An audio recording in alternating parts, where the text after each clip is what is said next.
বরগুনার আমতলীতে আন্তজেলা ডাকাত দলের 2 সদস্যকে গ্রেফতার করেছে পুলিশ। মঙ্গলবার রাতে পৌরসভার ফায়ার সার্ভিসের সামনে থেকে তাদের আটক করা হয়।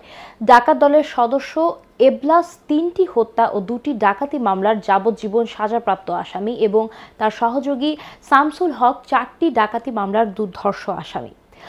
আমতলী থানার ভারপ্রাপ্ত কর্মকর্তা মোহাম্মদ আরিফুল ইসলাম বলেন, এবলাস ও শামসুল হক নামের দুর্ধর্ষ 2 ডাকাতকে গ্রেফতার করা হয়েছে।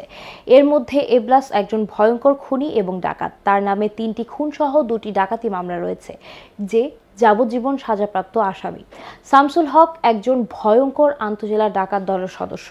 মহিপুর সহ বিভিন্ন থানায় তার বিরুদ্ধে 4টি ডাকাতি মামলা রয়েছে। তাদেরকে আমতলী উপজেলার সিনিয়র জুডিশিয়াল ম্যাজিস্ট্রেট আদালতের মাধ্যমে জেলে পাঠানো হয়েছে। আপনারা জানেন যে দেশব্যাপী চলমান পুলিশি অভিযানে এবং ডাকাত সহ চোর ডাকাত সন্ত্রাসী গ্রেপ্তারের অভিযান চলমান আছে।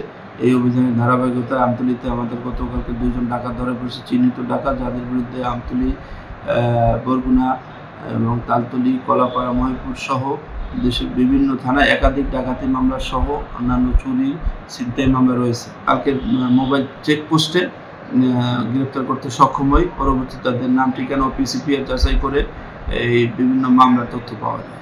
তারা বর্তমানে আমাদের পুলিশ হেফাজতে আছে। তাদেরকে জিজ্ঞাসাবাদ শেষে বিজ্ঞ আদালতে সোপর্দ করা হইবে।